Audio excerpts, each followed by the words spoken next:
Assalamualaikum warahmatullahi wabarakatuh. Perkenalkan, kami dari kelompok AIF. Saya sebagai ketua, Devi Triana dengan akhiran NPM 191. Saya Sindiani Sulfi sebagai anggota dengan akhiran NPM 162. Saya Salsa Sabila sebagai anggota dengan NPM akhiran 181. Kami akan mempresentasikan hasil proyek kami dengan judul Sistem Informasi Persewaan Alat Outdoor dan Camping yang akan dipaparkan oleh pemateri. Bismillahirrahmanirrahim. Assalamualaikum warahmatullahi wabarakatuh. Perkenalkan, nama saya Sindiani Sulfi sebagai pemateri 1. Di sini saya akan menjelaskan mengenai skenario dari proses bisnis, yang mana di sini proyek kami yang berjudul Sistem Informasi Persewaan Alat Outdoor dan Camping. Nah, baik, langsung masuk pada skenario proses bisnis. Nah, di sini kami mempunyai sebuah usaha penyewaan alat outdoor yang kami beri nama sebagai GoCamp Outdoor Rental. Nah, di sini kami ingin membangun sistem informasi yang mana untuk mengelola data pelanggan, data alat, transaksi penyewaan, pengembalian alat, serta pembayaran. Nah, kemudian sistem ini tuh dia juga harus mencatat jadwal penyewaan, menghitung total seluruh dari penyewaan, dan mengatur stok yang ada pada penyewaan. Nah, agar sistem ini berjalan dan terorganisir dengan baik. Kemudian di sini langsung saja masuk pada tata cara untuk persewaan. Nah, yang mana di sini untuk pelanggan, di sini ketika pelanggan datang langsung atau melakukan pemesanan secara online, maka data pelanggan ini akan dicatat dalam ID pelanggan, nama, alamat, nomor telepon, dan juga email. Nah, kemudian ketika si pelanggan ini mau melakukan penyewaan terhadap alat, maka dia akan melihat melihat alat pada sistem informasi yang kami buat. Nah, di mana di sini informasi mengenai alat yaitu ID alat, nama alat, kategori yang mana kategori ini tuh misalnya seperti kompor, tenda, dan karier. Kemudian harga sewa per hari dan juga stok. Nah, kemudian jika pelanggan sudah melihat alat dan ingin melakukan transaksi penyewaan, maka sistem juga akan mencatat ID transaksi, ID pelanggan, dan juga tanggal kembali, tanggal sewa, total biaya, dan status sewa. Nah, yang mana status sewa ini antara aktif, selesai, dan atau dibatalkan. Nah, kemudian jika si pelanggan ini ingin melakukan lebih dari satu transaksi, maka dia akan mencatat detail sewa. Nah, yang mana detail sewa ini dia disimpan sebagai ID sewa, detail sewa. Kemudian ada juga subtotal yang akan disimpan dalam detail sewa tersebut. Nah, kemudian jika sudah melakukan detail sewa, maka si pelanggan ini akan melakukan pembayaran. Nah, pembayaran ini yang mana dia disimpan dan pelanggan ini memiliki informasi yang meliputi ID pelanggan, meliputi ID sewa, kemudian ada juga jumlah bayar, metode bayar. Nah, metode bayar ini yang mana ada tunai maupun transfer. Kemudian status sewa yang mana di sini sudah lunas atau belum. Nah, jika pelanggan sudah selesai melakukan seluruh rangkaian untuk melakukan transaksi penyewaan, maka di sini sistem akan membuat informasi mengenai pengembalian sewa, yang mana di sini dicatat dalam detail pengembalian, dicatat dalam ID pengembalian, ID sewa, dan juga tanggal kembali. Kemudian seluruh sudah melakukan pengembalian, maka stok akan kembali bertambah dalam sistem yang sudah ada. Baik, saya akan lanjut ke menentukan entitas, atribut, dan unit identifier. Baik, di sini saya akan melanjutkan untuk menjelaskan entitas, atribut, dan unit identifier. Nah, di sini untuk entitasnya yang mana ada pelanggan. Untuk ID pelanggan ini yang mana dia adalah unit identifier, dan di sini ada nama, alamat, nomor telepon, dan email ini merupakan atribut. Kemudian di sini ada entitas alat yang mana ID alat ini merupakan unit identifier, dan di sini nama alat, kategori, harga sewa per hari, dan stok merupakan atribut. Nah, lanjut ke entitas transaksi penyewaan. Di sini ID transaksi ini merupakan unit identifier, dan ID pelanggan, tanggal sewa, tanggal kembali, total biaya, status sewa merupakan atribut. Di sini juga ada detail sewa, yang mana ID detail ini merupakan unit identifier. Di sini ID sewa, ID alat, jumlah, dan subtotal merupakan atribut. Kemudian di sini ada entitas pembayaran, yang mana di sini ID pembayaran sebagai unit identifier, dan ID sewa, tanggal bayar, metode bayar, jumlah bayar, dan status bayar merupakan atribut.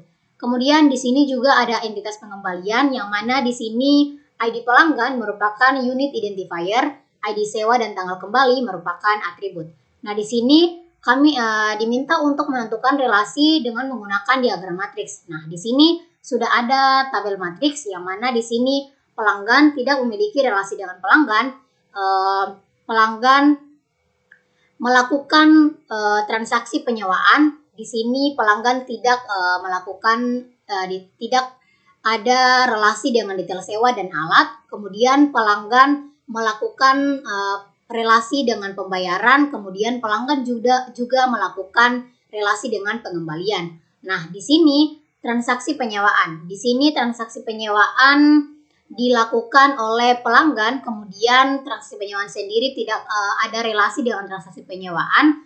Kemudian transaksi penyewaan menggunakan relasi di mana dia mencatat kepada relasi di detail sewa.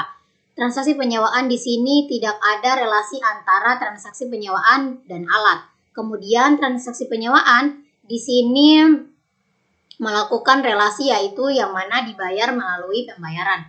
Kemudian di sini transaksi penyewaan memiliki pengembalian. Lanjut ke detail sewa. Nah, detail sewa di sini dia tidak ada relasi dengan pelanggan. Kemudian dia dicatat dalam transaksi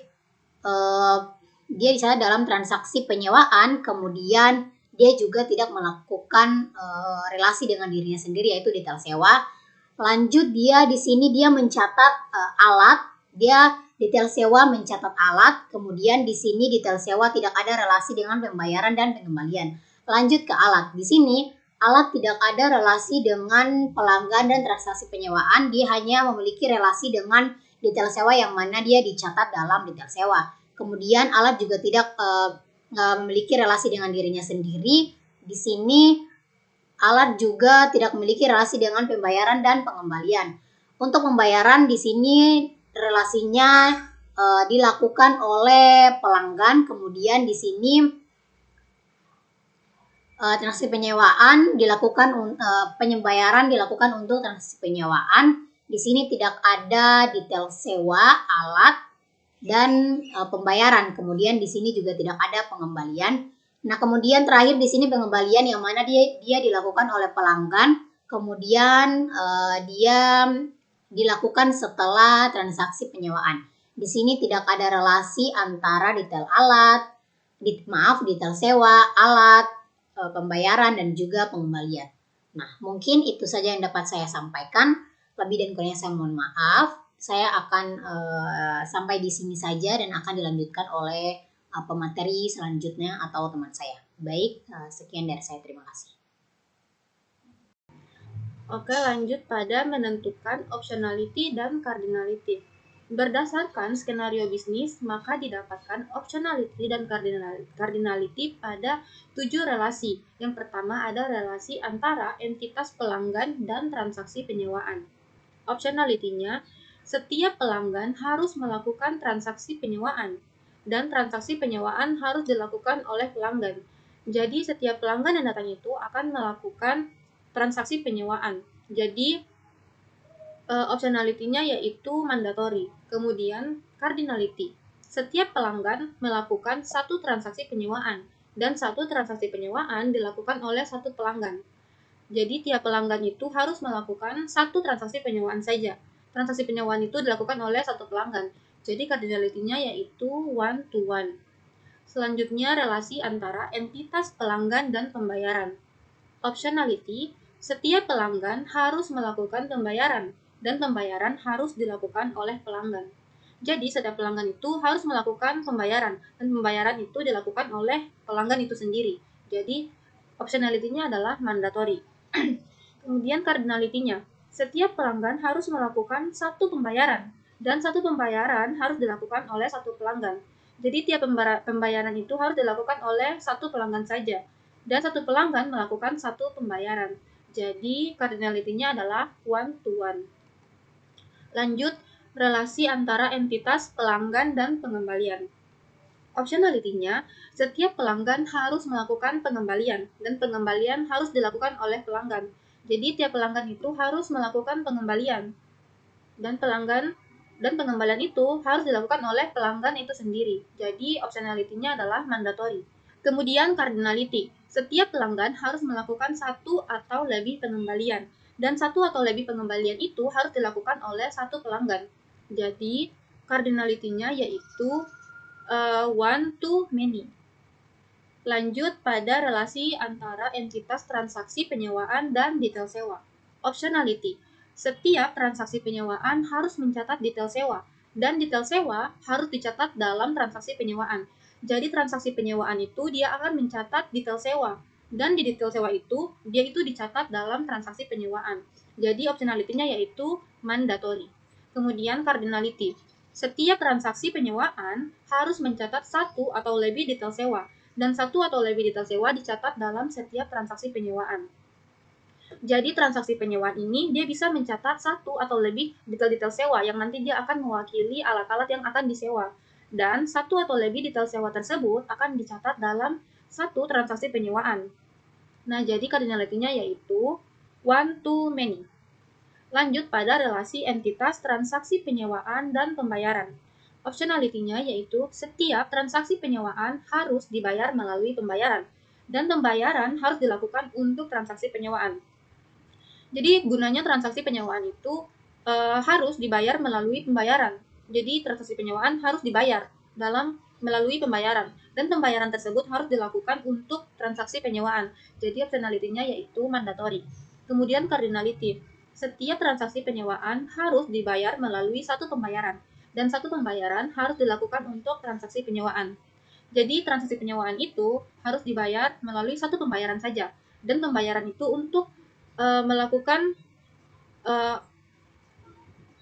jadi satu pembayaran itu harus dilakukan untuk transaksi penyewaan. Jadi pembayaran itu untuk satu transaksi penyewaan. Jadi cardinality-nya yaitu one to one. Jadi satu transaksi penyewaan dibayar melalui satu pembayaran dan satu pembayaran dilakukan oleh satu transaksi penyewaan. Lanjut pada relasi entitas transaksi penyewaan dan pengembalian. Optionality, setiap transaksi penyewaan harus melakukan pengembalian dan pengembalian harus dilakukan setelah transaksi penyewaan. Jadi transaksi penyewaan itu dia akan mencatat pengembalian juga. Jadi dan pengembalian harus dilakukan setelah transaksi penyewaan. Jadi setelah melakukan transaksi penyewaan baru bisa dilakukan pengembalian. Karena dalam transaksi penyewaan kita bisa melihat detail-detailnya untuk melakukan pengembalian. Jadi optionality-nya yaitu mandatory. Kemudian cardinality, setiap transaksi penyewaan harus melakukan satu atau lebih pengembalian dan satu atau lebih pengembalian harus dilakukan setelah transaksi penyewaan. Jadi cardinality-nya yaitu one to many. Lanjut pada relasi terakhir yaitu relasi antara entitas detail sewa dan alat. Optionality-nya, setiap detail sewa harus mencatat alat dan setiap alat yang disewa harus dicatat dalam detail sewa. Jadi detail sewa itu dia akan mencatat atau mewakili alat-alat apa saja yang akan disewa. Nah, jadi optionality-nya yaitu mandatory karena dia harus atau wajib mencatat alat dan alat-alat tersebut harus dicatat dalam detail sewa. Kemudian cardinality, setiap detail sewa harus mencatat setiap alat yang disewa, dan satu atau lebih alat dicatat dalam satu detail sewa. Jadi dalam satu detail sewa itu, dia akan mencatat satu atau lebih alat-alat yang akan disewa. Dan satu atau lebih alat tersebut akan dimuat atau dicatat dalam satu detail sewa. Jadi cardinality-nya yaitu one to many. Kemudian masuk pada menggambar ERD. Berdasarkan hasil dari langkah sebelumnya atau diagram matriks, kemudian optionality dan cardinality, maka digambarkan ERD lengkap dengan menggabungkan seluruh relasi yang didapat sebelumnya. Jadi ini adalah gambar ERD dengan menggabungkan seluruh relasi yang didapat. Di sini ada 7 entitas, yaitu entitas pelanggan, pembayaran, transaksi penyewaan, pengembalian, detail sewa, dan alat yang saling berelasi. Pertama, ada relasi antara entitas pelanggan dan pembayaran, yang mana relasinya yaitu satu pelanggan harus melakukan satu pembayaran, dan satu pembayaran harus dilakukan oleh satu pelanggan. Selanjutnya yaitu satu pelanggan harus melakukan satu atau lebih pengembalian, dan satu atau lebih pengembalian harus dilakukan oleh satu pelanggan. Kemudian relasi antara pelanggan dan transaksi penyewaan, yaitu satu pelanggan harus melakukan satu transaksi penyewaan, dan satu transaksi penyewaan harus dilakukan oleh satu pelanggan. Selanjutnya, ada relasi antara transaksi penyewaan dan pengembalian. Nah, di sini satu transaksi penyewaan harus melakukan satu pengembalian, dan satu pengembalian dilakukan untuk satu transaksi penyewaan. Selanjutnya ada relasi antara transaksi penyewaan dan pembayaran. Satu transaksi penyewaan dilakukan untuk satu pembayaran, dan satu pembayaran dilakukan untuk satu transaksi penyewaan. Kemudian ada relasi antara entitas transaksi penyewaan dan detail sewa. Satu transaksi penyewaan mencatat satu atau lebih detail sewa, dan satu atau lebih detail sewa ini dicatat dalam satu transaksi penyewaan. Jadi detail sewa dalam satu transaksi penyewaan ini dia akan mencatat beberapa detail sewa yang di dalam detail sewa ini mewakili alat-alat yang akan disewa. Jadi makanya dalam satu transaksi penyewaan itu dia bisa lebih dari satu detail sewa. Kemudian ada relasi antara detail sewa dan alat. Relasinya yaitu satu detail sewa akan mencatat satu atau lebih alat, dan satu atau lebih alat tersebut akan dicatat dalam satu detail sewa. Nah, di detail sewa ini dia akan mencatat beberapa alat. Dia akan mewakili mencatat alat-alat yang akan disewa. Jadi dia di sini menggunakan crossfoot. Jadi satu detail sewa itu dia akan mencatat satu atau lebih alat, dan satu atau lebih alat itu akan dimuat dalam satu detail sewa. Oke, masuk pada supertype dan subtype. Dari gambar ERD yang didapat di langkah sebelumnya, tidak terdapat supertype dan subtype. Hal tersebut dikarenakan seluruh entitas memiliki atribut yang saling berbeda dan tidak memiliki turunan langsung yang memerlukan pengelompokan lebih lanjut. Nah, di sini itu tidak ada satupun entitas yang dibagi menjadi beberapa jenis atau tipe yang lebih spesifik.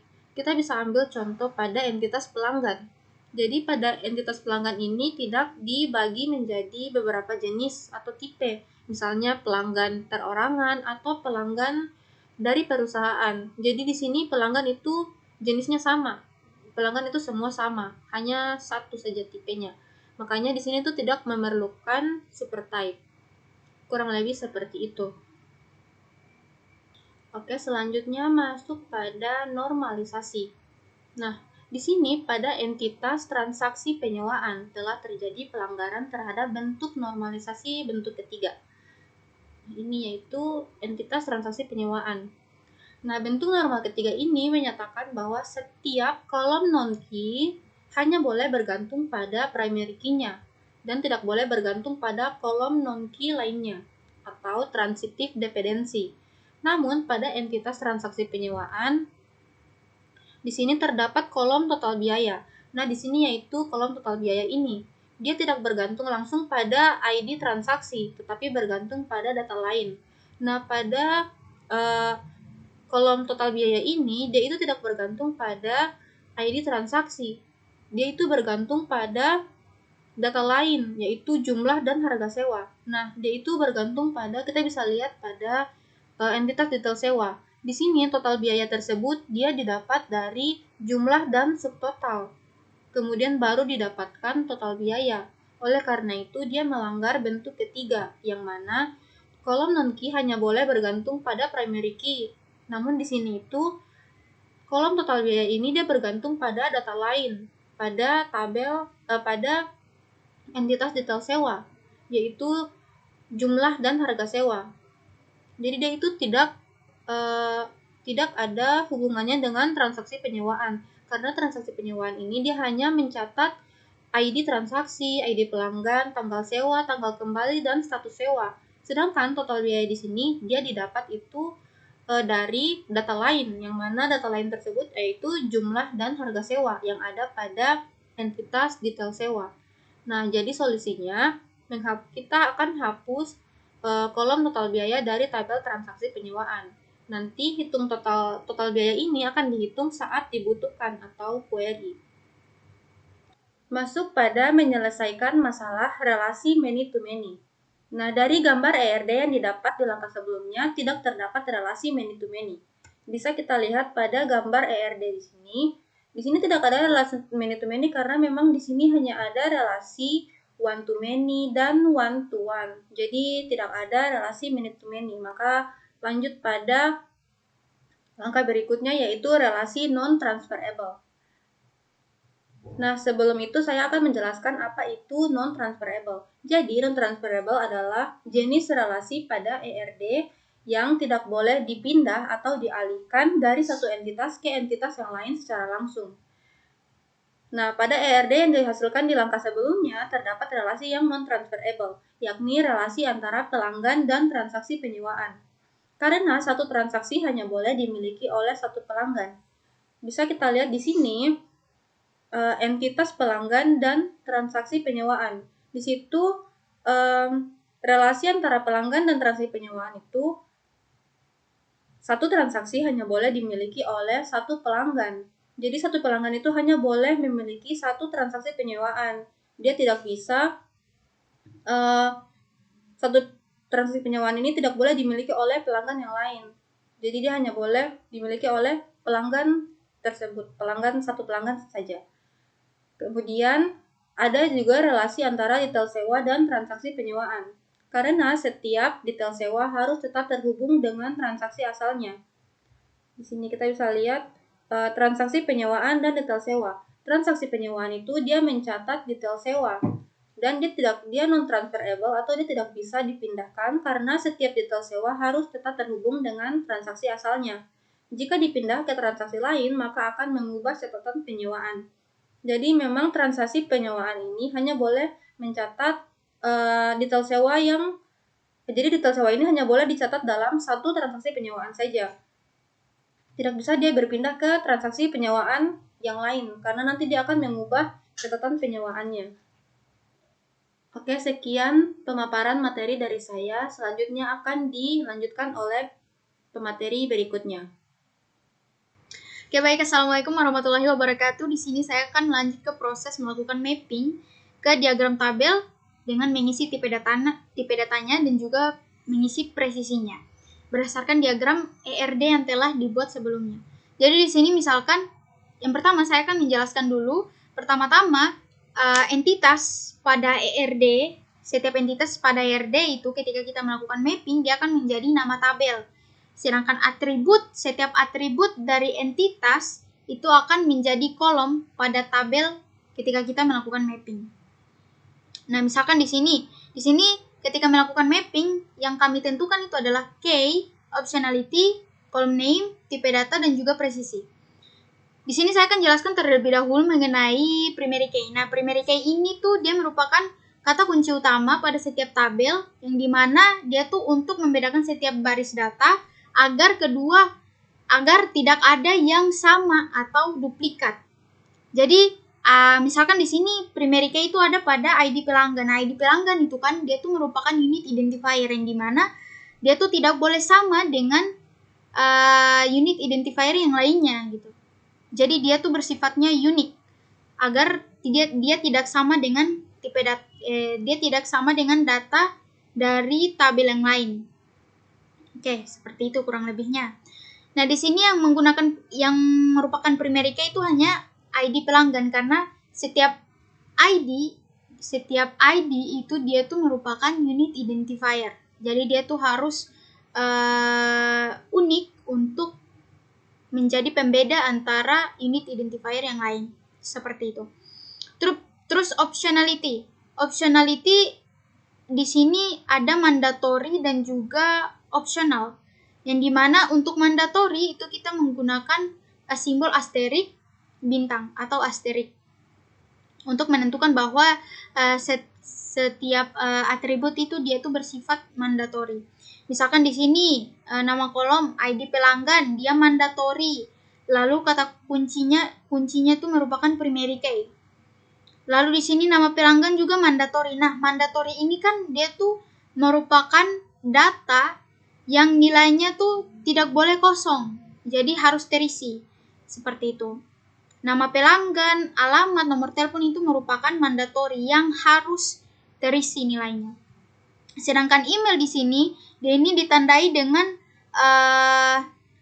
bulat lalu kosong di tengah-tengah seperti ini. Itu menandakan bahwa email ini sifatnya opsional. Jadi dia tuh tidak wajib untuk diisi. Jadi dia bisa ada, nilainya tuh bisa kita isi dan juga bisa kita biarkan saja kosong seperti itu.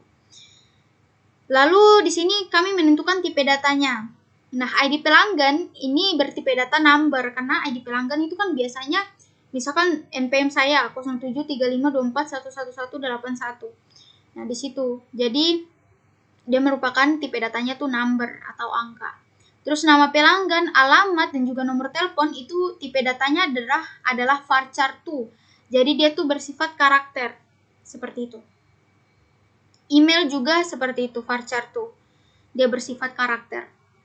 Selanjutnya adalah menentukan presisi. Nah, presisi di sini dia itu merupakan panjang atau banyak karakter yang akan kita isi. Ketika kita melakukan perintah SQL, maka kita mengisi nilainya tuh kita berpatokan pada presisi ini. Jadi banyak karakternya tuh harus berapa, karena kalau lebih dari yang sudah kita tentukan ini, maka akan error, pesan pemberitahuan error kalau nilai dari kolom ini kita tidak boleh mengisinya lebih dari 50 misalkan. Lebih dari 5, lebih dari 50 itu tidak bisa. Dia harus kurang dari 50 atau dia harus kurang dari 50 atau bisa 50 sampai 50 saja. Seperti itu. Kurang lebih seperti itu. Saya akan lanjut ke tabel transaksi penyewaan. Nah, di sini juga sama nih. Kita menentukan optionality, key, optionality, column name, tipe data, presisi. Seperti itu. Di sini pertama tuh key. Di sini ada kolom name ID transaksi, ID pelanggan, tanggal sewa, tanggal kembali, dan status sewa. Di sini semua optionality-nya dia bersifat mandatory. Jadi semua nilai pada kolom ini ID transaksi, ID pelanggan, tanggal sewa, tanggal kembali, status sewa itu bersifat wajib. Jadi dia tuh harus terisi, dia tidak boleh kosong. Di sini kita menggunakan simbol asterik atau bintang untuk menginformasikan bahwa setiap kolom yang ada di sini tuh dia merupakan mandatory atau wajib. Nah, di sini ID transaksi itu merupakan primary key. Jadi dia unit identifier. Jadi dia sifatnya tuh unik. Lalu ID pelanggan ini merupakan foreign key. Nah, kenapa di sini foreign key? Karena ID pelanggan itu kan diambil dari tabel pelanggan. Makanya ketika kita mengambil jadi foreign key itu adalah kolom di satu tabel yang mengacu pada primary key di tabel lain yang fungsinya itu untuk menghubungkan kedua buah tabel tersebut. Jadi diambil dari tabel pelanggan, karena ID pelanggan di sini kan primary key. Jadi ketika kita membuat transaksi penyewaan kan dibutuhkan ID pelanggan, makanya kita ambil pada tabel pelanggan. Sehingga nanti dia berubah menjadi foreign key. Dari primary key akan berubah menjadi foreign key. Begitu, karena dia tuh kita mentransfer unit identifier dari tabel lain ke tabel pelanggan ke transaksi penyewaan.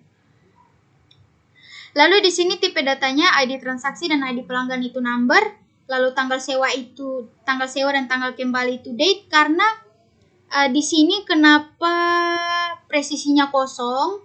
Karena date itu kan dia tuh sudah memang formatnya tuh seperti itu. Jadi kita tidak perlu untuk menambahkan presisi karena memang formatnya sudah seperti itu. Jadi misalkan formatnya tuh diikuti dari format sistem pada sistem dan juga tanggal hari-hari seperti ini. Jadi formatnya tuh tidak memang sudah ditentukan.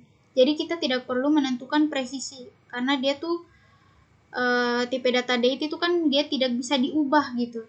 Dia permanen, sifatnya permanen. Jadi kita tidak perlu untuk menentukan presisi atau banyak karakter. Jadi di sini ID transaksi, ID pelanggan, tipe datanya number, karena memang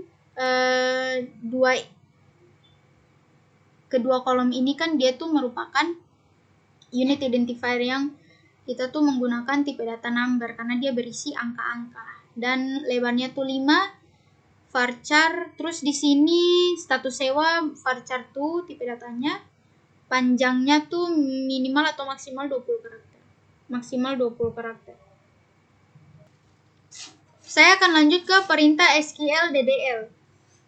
Di sini yang pertama adalah perintah untuk membuat tabel pelanggan, yang dimana kita memasukkan kolom, nama kolom, lalu tipe datanya, lebarnya, dan juga wajib atau tidaknya dari nilai tersebut diisi. Pertama kita menggunakan perintah create tabel pelanggan, lalu memasukkan nama-nama kolomnya yang dimana terdiri dari ID pelanggan, nama pelanggan, alamat, nomor telepon, dan juga email. Lalu mengisi pula tipe datanya dengan berpatokan pada hasil mapping tadi, yaitu number, presisinya 5 atau lebarnya 5, varchar tuh lebarnya 50, varchar tuh juga alamat varchar, tipe datanya varchar tuh lebarnya 50, terus nomor telepon tipe datanya varchar tuh lebarnya 15, dan email tipe datanya varchar tuh lebarnya 30.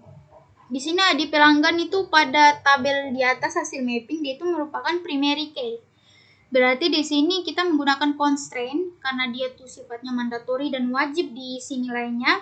Berarti constraint ID pelanggan lalu primary key, dan kita menggunakan kata kunci primary key, lalu nama pelanggan, lalu pada kolom nama pelanggan tipe datanya varchar tuh lebarnya 50, constraint karena dia wajib, nama pelanggan not null itu berarti dia tidak boleh kosong, seperti dan seterusnya. Kalau email varchar tuh lebarnya 30, kita tidak menggunakan constraint karena dia pada tabel hasil mapping tadi dia itu merupakan optional, berarti kita hanya menulis nama kolomnya, lalu tipe datanya dan lebarnya saja, tidak perlu untuk menulis constraint, not null, ataupun primary key.